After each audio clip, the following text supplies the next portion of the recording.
Okay, so in an earlier video, I did throw out the sexual assault word, and I should probably go into detail, even though I don't want to, about that, given. Whew, okay, given that it would probably be better just to get it out in the open. I don't remember the date. I do have here a lovely emotional support right now. I have a teddy bear that I just got. Um, okay, so I don't remember the date. I can't begin to tell you the date, but it was 2017-ish. We're in Pensacola, Florida. Uh, and we're living with a mutual partner. Well, now ex-partner. But, oh, for Delia, a lot of the time she would say weed was her medicine, which I'm not going to say, you know, cannabis can't be a valid medicine, and it has some, it's starting to get some research and whatnot and all that, but in this particular case it didn't do exactly what she needed it to do. And so, and they had an edible, well, that they were baking, it was brownie, and I licked the spoon, and I'm a weenie, I'm a total weenie.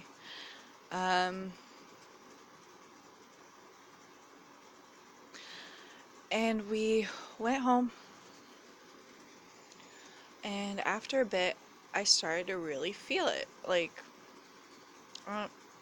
super feel it. And I basically was stoned out of my mind.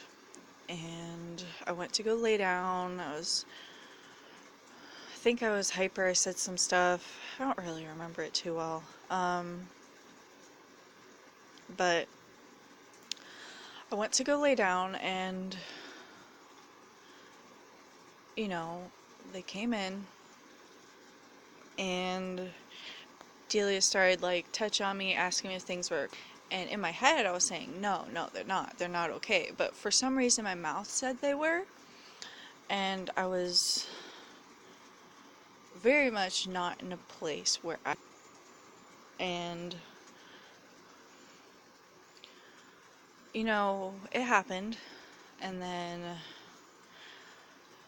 later that night, as I was kind of sitting up, like, she wanted to do a stream, because, oh my gosh, doing a stream while high on weed is, you know, while stoned, it's the best thing ever, you know, and you'll make all the funniest jokes, and, like, basically coerced me, made me do this video, and it was a gaming stream that night, and about most of the way through, I started to sober up and realize what had happened.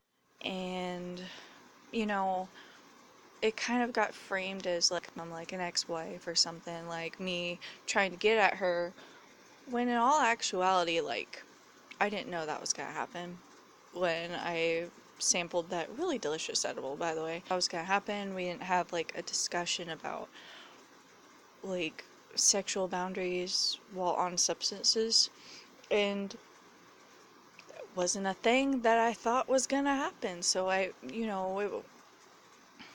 wasn't planning on having someone touch on me that night, you know? And I felt very violated, to say the least.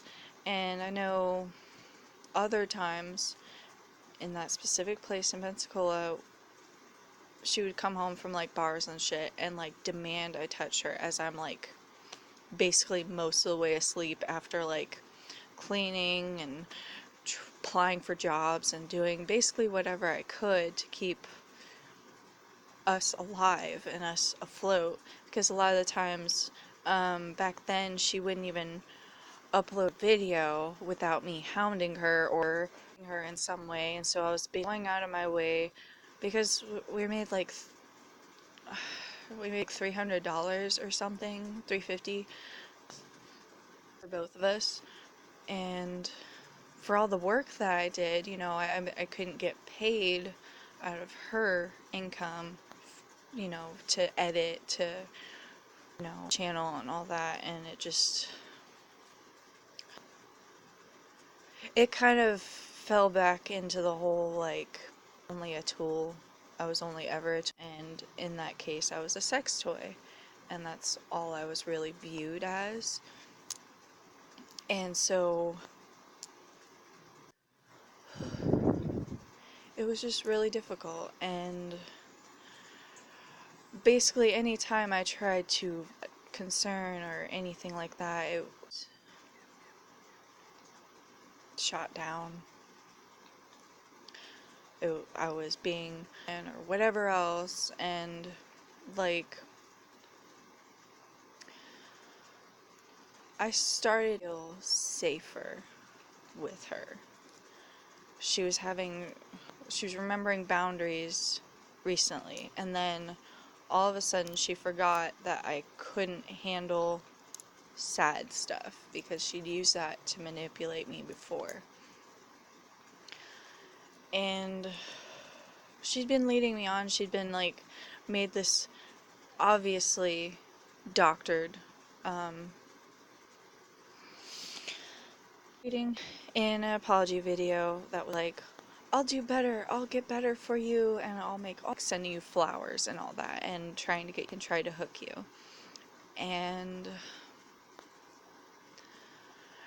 it's really rich of her, given what she did to me, to call me a misogynist, to call me trying to use her, when she's been doing everything in her power to use me.